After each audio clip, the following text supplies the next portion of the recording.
صلاة الله وسلام الله على طه رسول الله صلاة الله وسلام الله على ياسين حبيب. Iya, sudah kenal semuanya. Anak akan tunjuk 2 orang supaya jadi bukti antum benar-benar sudah kenal apa enggak. Baik.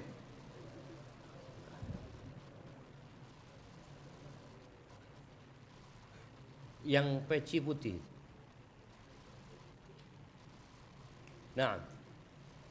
Baik. Antum kok kenalan dulu? Tanya, anak mau tanya.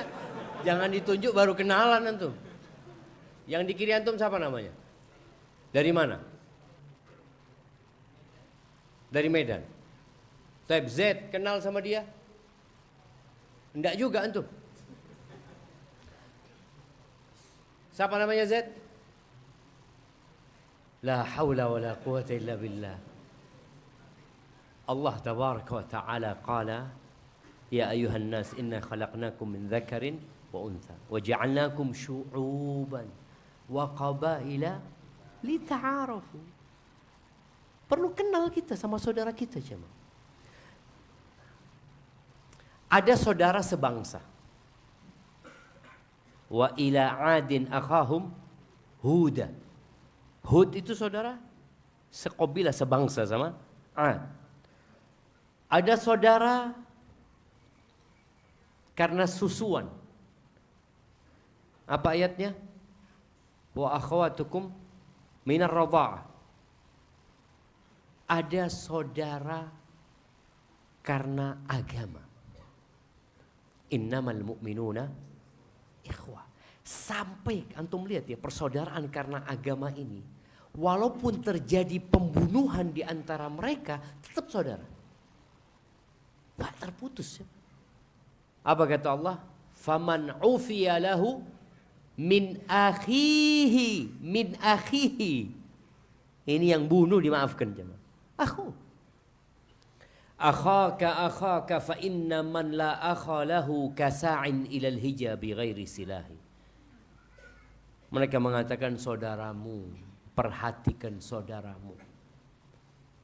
Kita ini saudara jemaah. Sesungguhnya orang yang gak punya saudara itu seperti orang yang berangkat ke medan perang tanpa senjata. Berapa banyak di antara kita futur, imannya lemah, gara-gara gak punya saudara yang menyelamatkan, hilang dia. Umar bin Khattab radhiyallahu anhu, bagaimana perhatian dia dengan saudaranya. Ada orang kalau gak salah dari Syam yang biasa datang ke kota Madinah, kemudian gak pernah datang lagi. Umar tanya, aina fulan, kata dia. Kata orang, fulan sudah berubah. Fulan sudah inharaf, sudah menyimpang lagi, gak kayak dulu. Lalu Umar memanggil katibnya untuk menulis surat kepada fulan. Ana lupa isi suratnya Umar.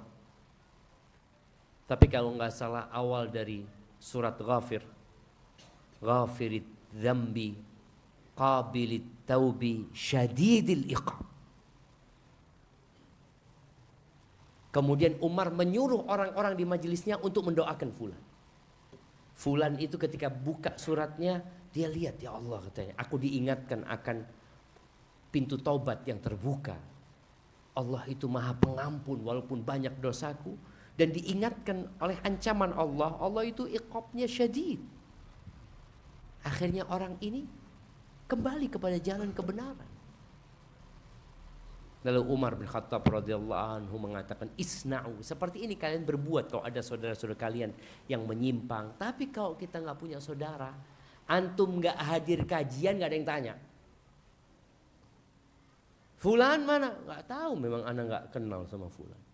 Tapi coba antum punya saudara. Ketika antum nggak hadir kajian akan ditanya fulan, waina kinta ma ra'ayna. Kok lama nggak ngeliat antum kajian? Iya, anak sekarang kajiannya main game. Ada sebagian orang yang kajiannya seperti itu. Maka tolong jangan meremehkan peran saudara dalam perjalanan kita menuju kepada Allah Azza wa Jalla. Jangan sendirian antum hidup. Dan jangan sampai antum berada di tengah-tengah lautan manusia tapi antum sendiri. Allahumma salli wa sallim ala abdika wa rasulika sayyidina wa maulana Muhammadin wa ala alihi wa ashabi ajma'in, amma ba'd. Ahibati fillah, kita akan mengkaji kitab Al-Adabul Mufrad. Kitab ini kumpulan dari bab-bab pembahasan tentang adab. Al-Imam Bukhari punya kitab Al-Adab dalam kitab sahihnya. Sedangkan ini adalah kitab adab yang disendirikan dari kitab sahih. Di dalamnya ada hadis yang kebanyakan hadisnya sahih, tapi ada beberapa hadis yang ada catatan. Karena memang Al-Imam Bukhari rahimahullahu ta'ala ketika menyusun kitab ini, beliau tidak mensyaratkan apa yang beliau syaratkan dalam kitab sahihnya. Jadi kalau antum nanti dapat hadis loh, kok dhaif ya, padahal Imam Bukhari. Iya, karena Imam Bukhari tidak mensyaratkan hadis yang dia sebutkan sahih dalam kitab ini. Dan bicara adab kembali ya. Ingat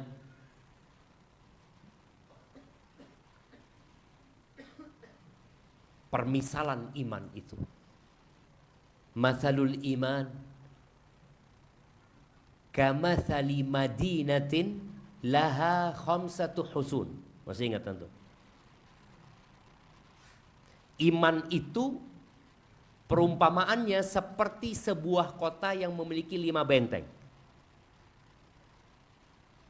Benteng yang paling dalam itu terbuat dari emas, yang nomor 2 terbuat dari perak, yang nomor 3 terbuat dari besi, yang nomor 4 terbuat dari batu, yang nomor 5 terbuat dari batu bata. Batu bata. Taib. Yang paling luar nomor 5 itu apa? Adab. Adab. Artinya setan itu tidak akan bisa mengganggu iman antum sebelum dia merusak benteng yang pertama. Nomor 5 tadi, yang pertama dari luar. Adab ini mungkin perkara yang remeh. Adab makan. Ada orang makan nggak baca bismillah. Anak nggak baca bismillah kan tetap halal nasinya. Emangnya kalau anak nggak baca bismillah jadi haram? Kadang-kadang seperti itu. Dia menganggap hal itu hal remeh. Adab makan kul mimma yalik. Kalau anak makan yang di tengah, dosa emangnya. Ada adab tidur yang mungkin sebagian kita tidak menjaga adab sebelum tidur. Ada adab masuk ke toilet. Antum kalau masuk toilet dengan kaki kanan, dosa apa enggak? Dosa enggak? Enggak dosa antum. Enggak dosa. Tapi antum kehilangan pahala. Ini babnya bab adab. Maka ketika kita menjaga adab kita, insya Allah setan itu enggak akan mengenai benteng yang kedua. Benteng yang kedua itu, atau yang nomor 4 dari dalam itu, yang terbuat dari batu adalah al-mustahabbat, ibadah-ibadah yang sunnah, anjuran-anjuran.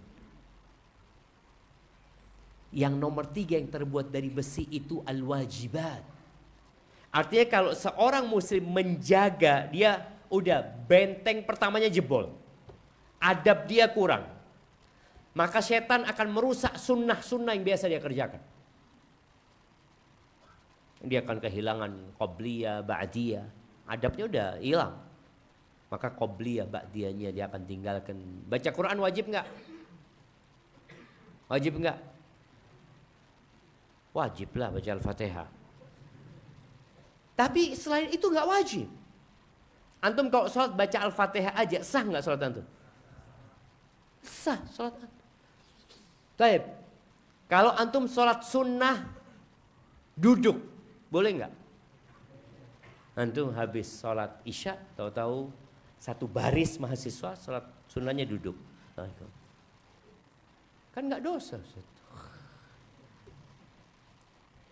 Jadi ketika adab hilang, mulai dirusak, yang sunnah akan mulai dirusak sama syaitannya.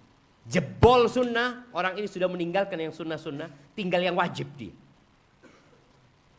Maka yang wajib berada dalam kondisi sangat berbahaya sekali. Awalnya dia nggak tinggalkan yang wajib. Contoh nih, sholat berjamaah itu sunnah apa wajib? Mahasiswa baru masih wajib. Nah, nanti semester kedua, oh ternyata ada khilaf, iya ada baru tahu gitu. Seperti nanti dia akan mulai meremehkan sholat berjamaah. Enggak, sudah orang ada khilaf dan tidak ada ingkar dalam permasalahan khilafiyah. Allahu Akbar, tambah pinter dia. Mulai dia sholat di rumah.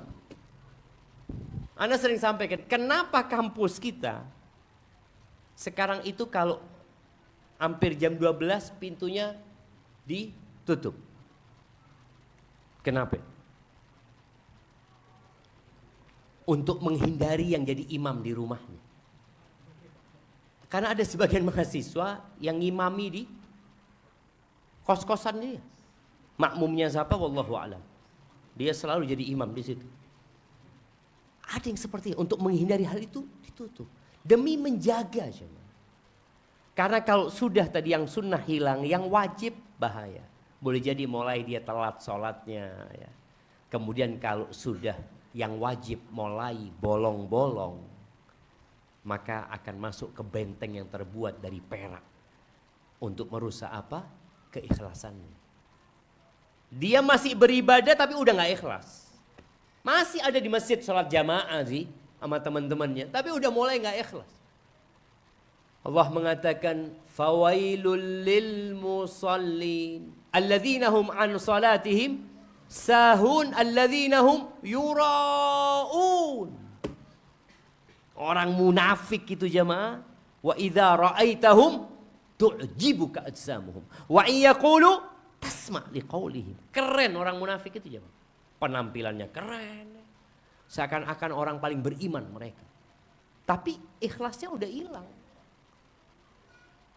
Ketika keikhlasan mulai hilang, maka benteng terakhir yang terbuat dari emas, yaitu al-yakin, keimanan kita yang akan rusak nanti. Maka kita bicara adab, tolong jangan dianggap hal yang remeh. Tapi ini adalah benteng terdepan kita yang harus kita jaga.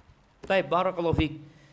Kita sampai ke pembahasan tentang adab bab qiyamur rajuli, babun qiyamur rajuli au babu qiyamir rajuli li akhi.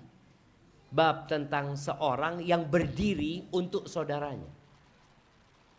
Boleh enggak kita berdiri untuk menyambut saudara kita? Tapi kita akan baca hadis nomor 945. Bismillahirrahmanirrahim. Alhamdulillah salatan wa salaman ala Rasulillah wa ala alihi wa sahbihi wasallam. Allahumma ighfir lana wa li shaykhina wa li masyaikhi wa li walidayhi wa li tullabihi wa li talibatihi wa lil hadirina wal mustami'ina ajma'in. Qala al-muallif wa huwa amirul mu'minin fil hadits Abu Abdullah Muhammad bin Ismail Ibrahim al-Ju'fi al-Bukhari rahimahullah ta'ala. Bab qiyamir rajul li akhi.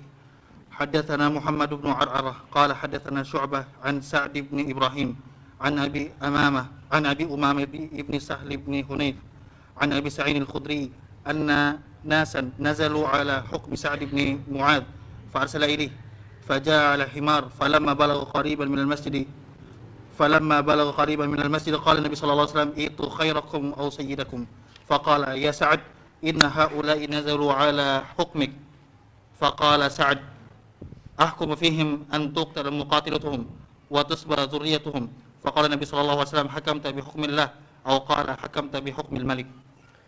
Barakallahu fikum. Ini hadis diriwayatkan dari Abu Sa'id Al-Khudri. peristiwa yang terjadi pada tahun ke-7 Hijriah. Afwan, tahun ke-5 Hijriah. Perang pertama yang menjadi penentu adalah perang Badar. Di mana jumlah umat Islam saat itu berapa? 300 melawan 1000. Allah berikan kemenangan. Itu terjadi pada tahun kedua Hijriah. Kemudian terjadi perang Uhud sebagai bentuk balas dendam kaum musyrikin kepada umat Islam pada waktu itu. Mereka membawa 3000 pasukan. Dan Rasul SAW menghadapi mereka dengan jumlah 700. Allah berikan kekalahan kepada umat Islam. Terbunuh kira-kira 70 dari sahabat Rasul SAW. Apa penyebabnya? Menyelisihi aturan yang dibuat oleh Nabi Muhammad SAW. Kenapa sampai menyelisihi? Kenapa jemaah? Allah mengatakan minkum man yuridud dunya wa minkum man yuridul akhirah. Karena di barisan umat Islam ternyata mereka nggak satu visi dan misi. Ada di antara mereka yang perang mencari dunia. Ada yang cari akhirat. Kemudian hilang tuh. Kemenangan yang pertama didapat oleh mereka jadi hilang, berubah menjadi kekalahan. Itu tahun ketiga, 700 melawan 3000. Di tahun kelima Hijriah, ini yang berhubungan dengan hadis yang kita bahas. Umat Islam dikepung oleh kaum musyrikin Mekah yang berkolaborasi dengan orang-orang Yahudi dan kabilah-kabilah bangsa Arab yang bukan dari Quraisy. Mereka datang dengan jumlah 10.000 yang akhirnya Nabi SAW membuat Khandaq. Akhirnya orang-orang musyrikin mengepung kota Madinah karena nggak bisa masuk ke dalam kota Madinah. Inginnya mereka menghabisi kaum muslimin. Di tengah-tengah kota Madinah tinggal satu kabilah dari qabail Yahud. Umat Islam, Nabi Muhammad SAW ketika beliau datang ke kota Madinah, di kota Madinah itu sudah banyak bangsa Yahudi. Jadi kalau ada orang yang ngajarin kita toleransi, seakan-akan toleransi itu baru ada di Indonesia. Oh, nggak ada dulu. Berkumpul dengan agama-agama lain, kumpul sama Yahudi, tetangganya orang Yahudi. Yang melayani Nabi SAW salah satunya adalah bocah Yahudi. Ada 3 kabilah yang besar ya. Yang pertama namanya Banu Qainuqa. Banu Qainuqa ini diusir dari kota Madinah. Padahal mereka ada perjanjian untuk sama-sama, ada MOU yang dibuat antara Nabi Muhammad SAW dengan bangsa Yahudi bahwa kita harus sama-sama menjaga bangsa ini, negeri ini. Ternyata mereka berkhianat. Mereka akhirnya diusir. Itu setelah perang Badar. Kemudian setelah perang Uhud ada Banu Nadir yang Allah ceritakan di surat Al-Hasyr. Cerita mereka, mereka pun diusir. 2 nih. Banu Nadir ini dari merekalah istri Nabi yang namanya Safiyah. Safiyah binti Huyai bin Akhtab An-Nadhariyah dari Bani Nadir dia. Tinggal satu kabilah lagi. Namanya apa jemaah? Banu Quraidah. Banu Quraidah ini belajar dari 2 kabilah yang diusir, mereka menjaga perjanjian. Tapi ternyata pemimpin kabilah Banu Nadir, mertuanya Nabi SAW nantinya, yaitu Huyai bin Akhtab, ngompori Banu Quraidah. Ketika mereka datang dengan 10.000 pasukan, tapi orang musyrikin gak bisa masuk ke dalam kota Madinah. Di dalam kota Madinah ada Yahudi. Bagaimana memprovokasi Yahudi supaya mereka membatalkan perjanjian mereka, agar berkhianat dan menyerang umat Islam dari dalam. Ini kejadian Banu Quraidah. Allah menceritakan peristiwa itu di surat Al-Ahzab. "Idz ja'ukum min fawqikum wa min asfala minkum wa idz zaghatil absar wa balagatil qulubul hanajir wa tadhunnuna billahi dhunun. Hunalika ibtuliyal mu'minun wa zulzilu zilzalan syadida." Ketika pasukan musyrikin datang dari arah bawah, kamu dari arah yang tinggi, ja'ukum min fawqim, dari arah atas dan dari arah bawah, musyrikin datang, orang-orang Yahudi juga berkhianat. Itu umat Islam kebingungan, jemaah. Mereka kelaparan, jumlah mereka sedikit, persenjataan mereka tidak lengkap. Itu sampai Allah sebutkan wabalagatil qulubul hanajir. Jantung itu mau keluar. Orang kalau takut itu kan dikatakan jantungan. Itu jantungnya mau keluar sampai ke tenggorokan. Disitulah umat Islam benar-benar diuji. Singkat cerita, Allah berikan kemenangan kepada umat Islam. Di mana kaum musyrikin meninggalkan kota Madinah, Allah kirimkan angin. Yang tersisa siapa? Yahudi. Yahudi nggak bisa pulang. Dia ada di dalam kota. Memang Huyai bin Akhtab ketika memprovokasi, dia ngomong, jaminannya aku akan masuk bersama kalian. Akhirnya selesai perang, Nabi mau istirahat. Capek jamaah, sebulan penuh kira-kira. Tahu-tahu datang malaikat Jibril di atas kudanya dalam wujud Dihya al-Kalbi. Dia mengatakan, engkau sudah letakkan senjatamu? Iya, kata Nabi SAW. Capek udahlah. Malaikat-malaikat belum. Allah perintahkan kepadamu untuk menyelesaikan Banu Quraidah. Maka Nabi SAW berangkat dengan para sahabatnya ke Banu Quraidah.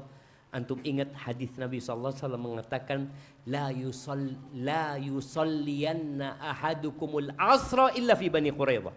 Nggak ada yang sholat asar kecuali di Bani Quraidah. Sampai sahabat ada yang sholat asar habis isya. Karena pikir mereka, ya sudah pokoknya kita nggak boleh sholat asar kecuali di Bani Quraidah. Ini urusannya perang, genting sekali masalahnya.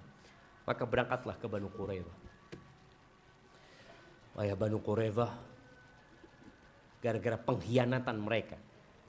Dan peristiwa ini menjadi salah satu bahan oleh orang-orang orientalis untuk menyebutkan umat Islam itu barbar.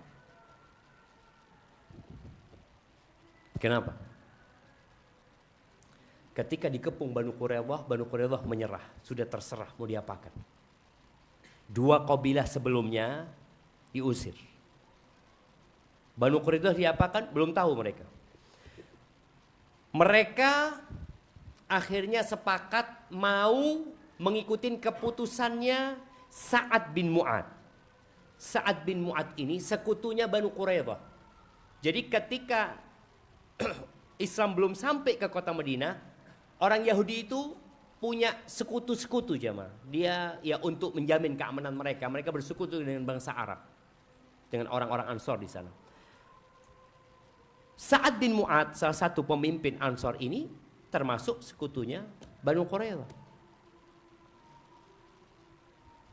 Abu Sa'id Al-Khudri mengatakan, "Anna nasan nazalu ala hukmi Sa'ad bin Mu'ad." Orang-orang Yahudi itu mau mengikuti keputusannya Sa'ad bin Mu'ad. Sa'ad bin Mu'ad ini, dia termasuk yang kena panah pada waktu perang Khandaq. Dia dirawat di Masjid Nabawi. Nabi ingin dekat sama Sa'ad ya. Sa'ad ini punya peran yang sangat penting dan jasa yang besar sekali. Yang ketika Sa'ad bin Mu'ad meninggal dunia, arsy-Nya Allah itu bergetar. Akhirnya kata Nabi SAW, fa'arsala, kata Abu Sa'id Al-Khudri, fa'arsala ilaihi. Maka dikirim orang untuk menjemput Sa'ad. Untuk negosiasi sama orang-orang Yahudi dan memberikan keputusannya. Faja'a ala himarin. Saat datang naik keledai. Radhiyallahu ta'ala anhu. Dalam kondisi dia sakit. Falamma balagha qariban minal masjid. Ketika dia sudah sampai dekat masjid. Yang dimaksud masjid ini bukan Masjid Nabawi. Tapi masjid yang lokasi yang digunakan oleh Nabi SAW untuk sholat berjamaah pada fase pengepungan Bani Quraidah. Jadi ada tempat yang dibikin untuk sholat berjamaah di sana bersama para sahabat Nabi SAW. Sa'ad bin Mu'ad dari Masjid Nabawi.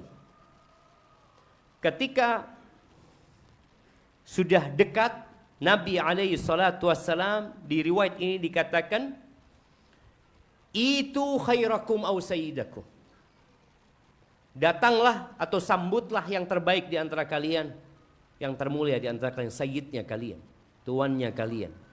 Ini lafaz yang ada di Al-Adabul Mufrad.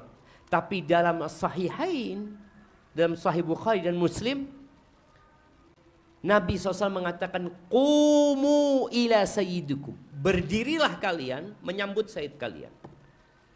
Dan ini yang lebih tepat dengan bab kita, berkaitan dengan bagaimana seorang berdiri menyambut tamu. Boleh enggak orang berdiri menyambut untuk salaman sama tamunya? Atau dia duduk aja nunggu tamunya datang, Assalamualaikum, waalaikumsalam, masuk. Duduk dia, Assalamualaikum. Apa seperti itu? Nabi SAW dalam hadis ini mengatakan, qumu, bangkitlah kalian menyambut sayyid kalian. Ini di riwayat Bukhari dan Muslim. Akhirnya saat disambut, lalu disuruh turun, ya, dibantu untuk turun. Nabi SAW mengatakan kepada Sa'ad, ya Sa'ad, inna haula nazalu ala hukmi. Wahai Sa'ad, mereka mengikutin keputusanmu. Terserah. Ahkumu fihim. Akhirnya Sa'ad, di riwayat yang disebutkan dalam Bukhari, Sa'ad tanya, apakah keputusanku ini berlaku untuk yang berada di tenda ini? Maksudnya Rasul SAW. Nabi juga akan mengikuti keputusan Sa'ad. Nabi SAW mengatakan, iya, kata dia. Apa keputusan Sa'ad? Ahkumu fihim, hukumanku buat mereka, antuktala muqatiluh. Yang dewasa, tentara-tentara mereka yang bisa perang dibunuh semua. Wa tusba dzurriyyatuhum, perempuan dan anak keturunan mereka dijadikan tawanan. Ketika itu pada teriak di sana perempuan-perempuan itu. Padahal sebelumnya orang-orang mengatakan, ya Sa'ad, engkau berbuat baiklah kepada mereka. Ya, banyaklah rayuan-rayuan. Sa'ad mengatakan enggak boleh saat sekarang ini, ya, menjadi orang yang lembek gitu ya. Enggak, aku harus tegas terhadap mereka. Mereka ini berkhianat gitu. Tidak seperti berkhianatnya Banu Qainuqa. Mereka tidak seperti berkhianatnya Banu Nadir. Berkhianatnya Banu Quraidah ini pada saat perang, yang berpotensi umat Islam habis. Enggak main-main. Maka akhirnya Nabi SAW mengatakan, hakamta bi hukmillah. Engkau telah memberikan keputusan hukuman buat mereka sesuai dengan hukuman Allah Azza wa Jalla. Au qala hakamta bi hukmil malik. Keputusanmu ini sesuai dengan keputusannya Al-Malik, yakni Allah Azza wa Jalla, Sang Maharaja. Di riwayat lain dikatakan keputusanmu sama dengan keputusan yang ada di atas langit yang ketujuh. Allah Azza wa Jalla di atas arsy. Akhirnya dibuatlah parit-parit jemaah. Disitulah orang Yahudi dipenggal kepalanya. Jumlah mereka 600 sampai 700. Yang laki-laki. Di mana-mana hukuman pengkhianat itu dibunuh. Sampai hari ini. Kalau ada pengkhianat bangsa dan negara, ya, itu dibunuh. Apalagi ini pengkhianat yang dapat menyebabkan kematian bangsa, umat Islam secara keseluruhan. Maka dibunuh kira-kira 600-700 orang. Kalau yang masih muda-muda dilihat dia sudah balik atau tidak. Ketika sudah balik dilihat bulu kemaluannya tumbuh, maka kepalanya dipenggal. Ini yang kemudian dibesar-besarkan mengatakan umat Islam ya tidak memberikan kasih sayang. Orang yang memberikan kasih sayang kadangkala harus melakukan tindakan ketegasan agar tidak terulang kembali. Sudah Banu Qainuqa jadi pelajaran, tapi mereka ngambil pelajaran. Banu Nadir udah, malah mereka mau berkhianat, mau membunuh Nabi SAW dan para sahabat. Barakallahu fiik, ini berkaitan dengan kisah ini. Yang jelas berkaitan dengan bab kita, Rasulullah SAW menyuruh para sahabat dari kalangan Ansor untuk berdiri. Mereka sedang duduk. Saat datang nih, bangun, sambut dia. Qumu ila sayyidikum. Ini diperbolehkan kalau kita bangun untuk menyambut saudara kita. Jadi bukan bangun, saudaranya datang berdiri. Udah duduk lagi, bukan. Tapi berdiri dalam rangka menyambut. Baik, kita akan baca hadis selanjutnya. Tafadhal. حدثنا موسى بن إسماعيل قال حدثنا حماد بن سلمة عن حميد عن أنس قال ما كان شخص أحب إليهم رؤية من النبي صلى الله عليه وسلم وكانوا إذا رأوه لم يقوموا إليه لما يعلمون من كراهيته لذلك. Barakallahu fiikum. Ini hadis Anas bin Malik. Kita tahu Anas bin Malik pelayan Nabi alaihi salatu wasallam selama 10 tahun jemaah. Jadi dia tahu luar dalamnya rumahnya Nabi sallallahu alaihi wasallam. Dia mengatakan tentang kondisi sahabat bagaimana menyikapi Nabi SAW. Kita ini diperintahkan untuk memuliakan guru, menghormatin dan mengagungkan mereka yang mengajarkan kebaikan kepada kita. Apalagi Rasulullah SAW. Anas mengatakan, maka syakhsun ahabba ilaihim ru'yatan minan Nabi SAW. Tidak ada orang yang lebih suka untuk mereka pandang lebih dari Nabi SAW. Nggak ada. Artinya sahabat ini sangat suka memandang Rasul SAW. Dan semoga kita suatu hari dapat memandang Nabi SAW dan minum dari telaga Rasulullah SAW. Wa kanu idza ra'auhu lam yaqumu ilaih. Mereka ketika melihat Nabi SAW, mereka nggak berdiri gitu. Mereka tetap dalam kondisi duduk. Ketika Nabi mungkin masuk ke masjid, datang untuk duduk bersama mereka, mereka tidak berdiri.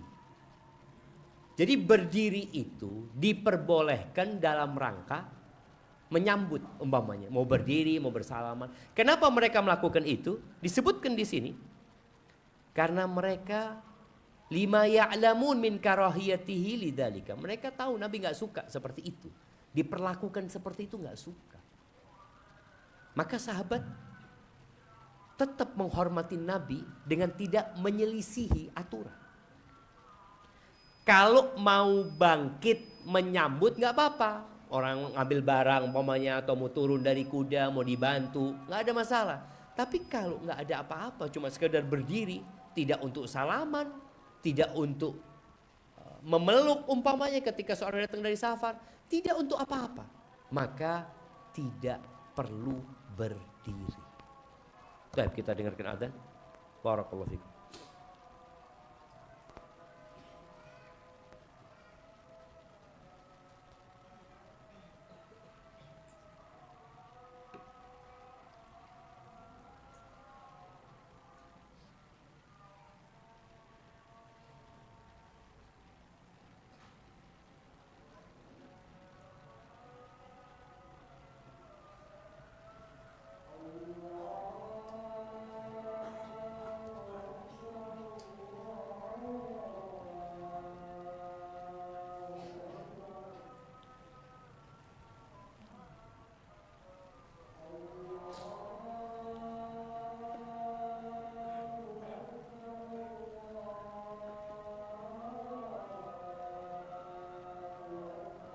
Allahu Akbar.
Allahumma salli wa sallim ala nabiyina Muhammad.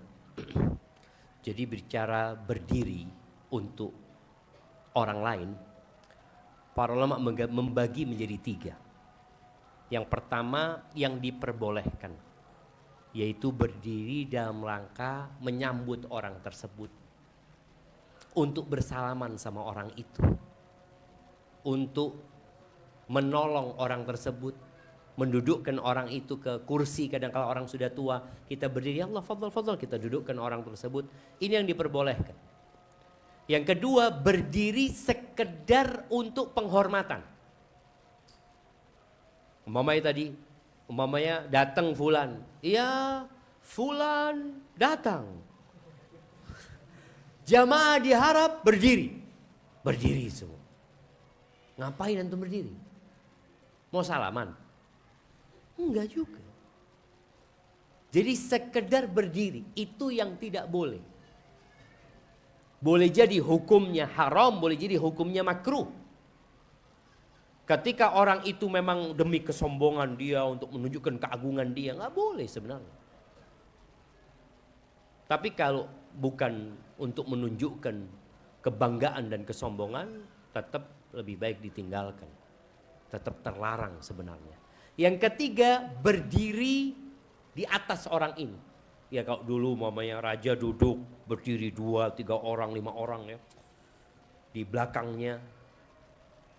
Ini tidak diperbolehkan juga, kecuali untuk penjagaan. Seperti pas pampres yang untuk melindungi presiden umpamanya, dia berjaga-jaga karena dikhawatirkan ada serangan kepada orang tersebut, nggak apa-apa. Tapi kalau sekedar berdiri untuk menunjukkan keagungan, itu tidak diperbolehkan. Barakallahu fiik. Tinggal satu hadis dalam bab ini tapi cukup panjang, tentang bagaimana Rasulullah SAW berdiri untuk putrinya dan bagaimana putrinya berdiri menyambut Rasulullah SAW abahnya. Barakallahu fiik. La, ya.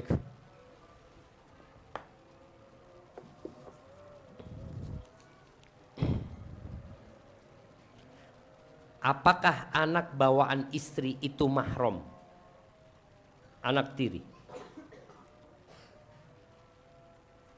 Jemaah, berkaitan dengan anak istri, Allah Azza wa Jalla mengatakan warabaibukumul lati fi hujurikum min nisaikumul lati dakhaltum bihinna. Kalau bapaknya sudah, kalau laki-laki sudah masuk sama ibunya, sudah ngumpulin ibunya, maka anaknya, istrinya jadi mahram. Tapi kalau sekedar akad nikah, maka tidak mahram. Artinya akad nikah, tahu-tahu sang bapak kayaknya nggak cocok anak sama emaknya, sama anaknya aja. Umpamanya seperti itu. Kalau belum kumpul, nggak masalah. Tapi kalau sudah kumpul nggak boleh sudah. Itu jadi mahramnya. Walaupun dia hidup bersama sang laki-laki atau dia hidup ikut sama bapaknya umpamanya. Yang roje dalam masalah ini, pokoknya anak tiri mau hidup sama emaknya, mau hidup sama bapaknya, tetap mahram buat sang suami. Itu pendapat yang lebih roji, tapi dalam pemahraman ini tolong ya dijaga. Pakaian perempuan itu tetap dijaga, karena kalau bicara mahram bukan berarti boleh menampakkan auratnya di depan mahram, kakak sama adik umpamanya. Tetap dengan pakaian yang sopan. Jangan karena mahram, enggak ini mahram anak pakai celana pendek. Na'udzubillah, enggak boleh jemaah. Tetap harus dengan pakaian yang sopan.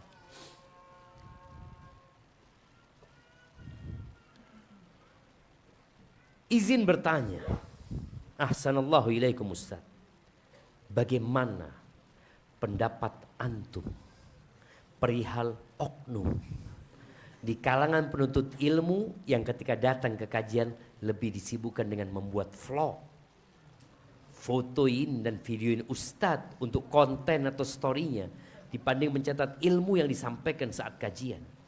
Dan apa hukumnya ketika mahasiswa mengambil foto atau video asatid di kelas untuk dijadikan konten di medsos?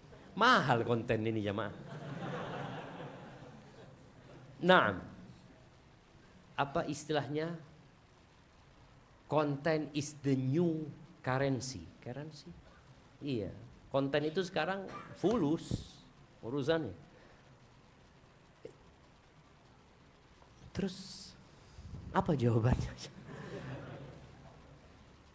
Ya, nasihat ana sih buat mahasiswa, hendaklah antum tiap hari bikin konten yang isinya dakwah. Tiap hari antum bikin.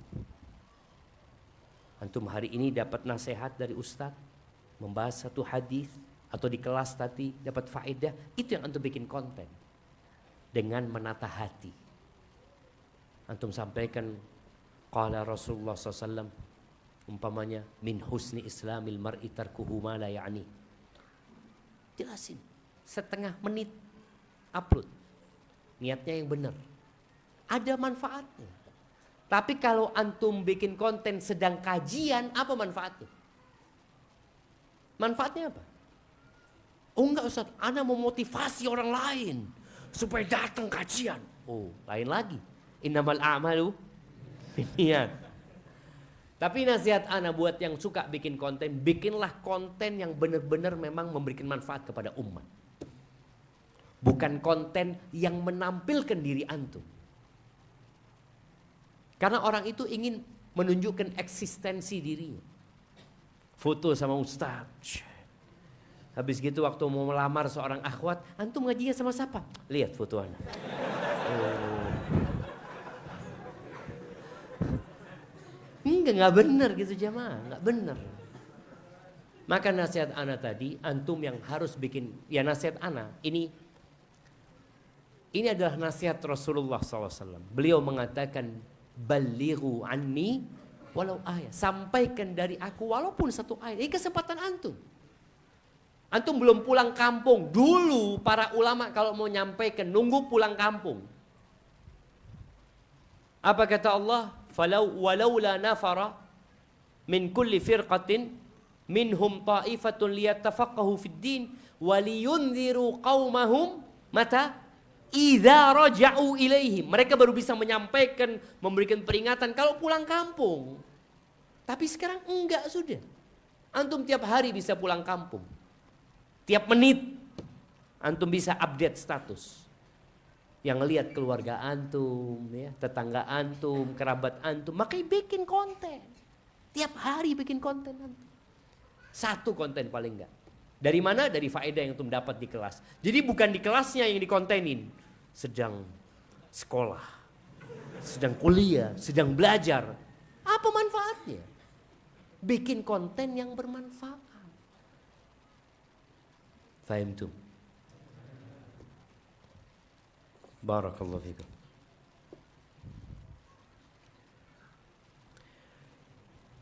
Nah, bagaimana hukumnya menjual kue untuk kebutuhan Natal? Karena kita ada open order buat bingkisan dihias dengan ornamen tema Natal.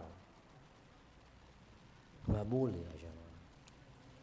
Hendaklah kita, kalau kita jualan kue, orang mau beli dibuat apa bebas. Tapi kalau kita yang menyediakan, memfasilitasi hal itu, bahkan memberikan ornamen dengan Natal itu, berarti kita mendukung.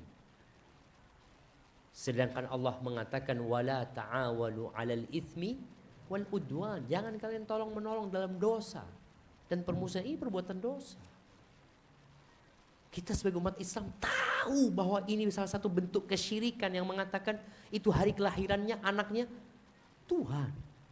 Sedangkan kita mengatakan qul huwallahu ahad, Allahus samad, lam yalid wa lam yulad. Jangan takut rezeki antum berkurang. Jangan.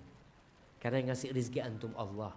Dan barang siapa yang meninggalkan sesuatu karena Allah, awadahullahu khairan minha. Allah akan kasih ganti yang lebih baik.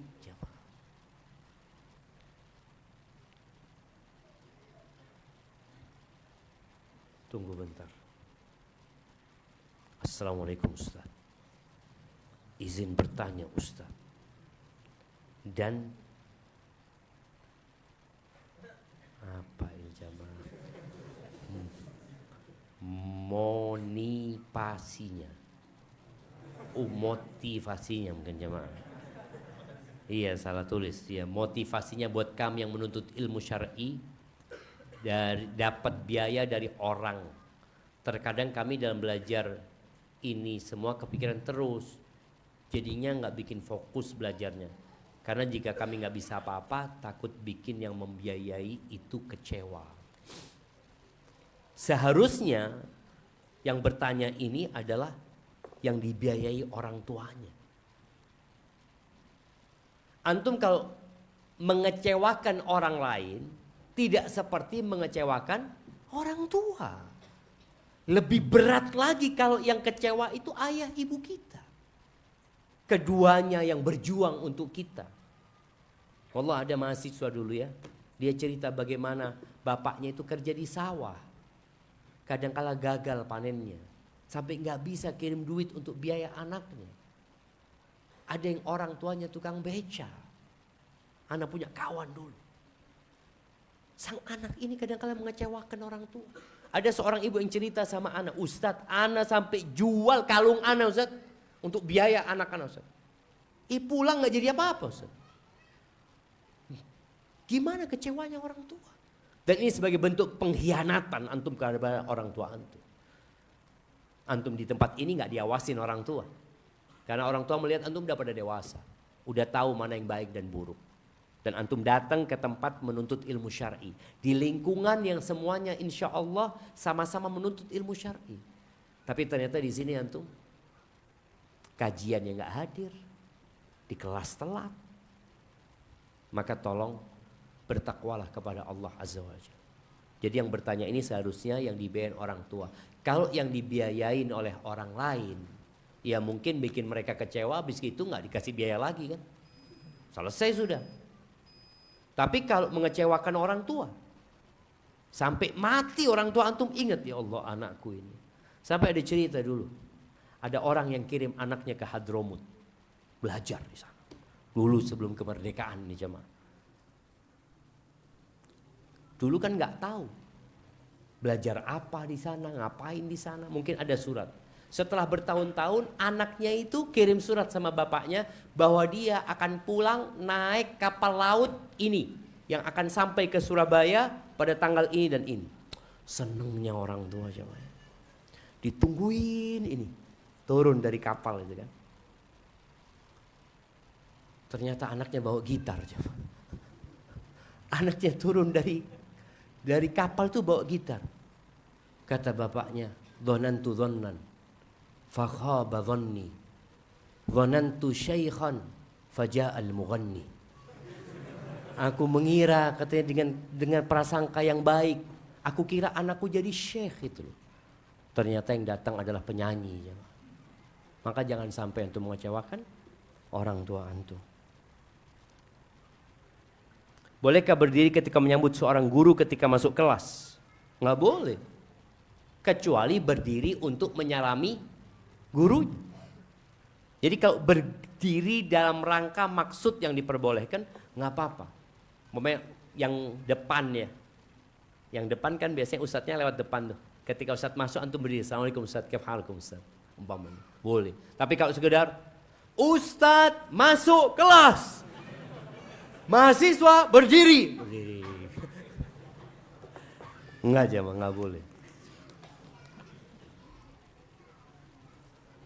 Masya Allah, panjang banget nih jemaah. Bismillah Ustaz, izin bertanya. Waduh, ana izin minum dulu jemaah. Bagaimana apabila seorang wanita yang baru lulus diminta oleh laki-laki melalui ibunya dan ibu angkat melalui ibunya dan ibu angkat. Namun anak perempuan tersebut hanya menanggapi dengan senyuman dan belum serius. Namun anak perempuan itu diberi kalung emas oleh sang ibu dan laki-laki yang mau memintanya dan masih disimpan oleh ibu kandungnya. Dan anak perempuan itu pemikirannya udah mulai dewasa dan dia berpikir nggak suka. Iya, nggak suka sama laki-laki tersebut. Tapi ibu angkatnya memaksa dia karena alasan pingin yang terbaik untuk dia. Karena anak-anak laki tersebut adalah anak dari sahabat baik sang ibu angkat. Dengan pertimbangan lain sudah bisa dibilang secara ekonomi mapan. Sehingga dengan hal tersebut membuat sang anak perempuan itu dalam kebingungan. Sudah bilang sejujurnya, namun masih dipaksa. Dan sekarang si anak perempuan berpikiran ingin bekerja dan punya usaha menyenangkan orang tuanya. Mohon nasihatnya Ustadz dalam hal ini. Ibu kandungnya pun bingung dalam memutuskan hal ini. Syukron Ustadz.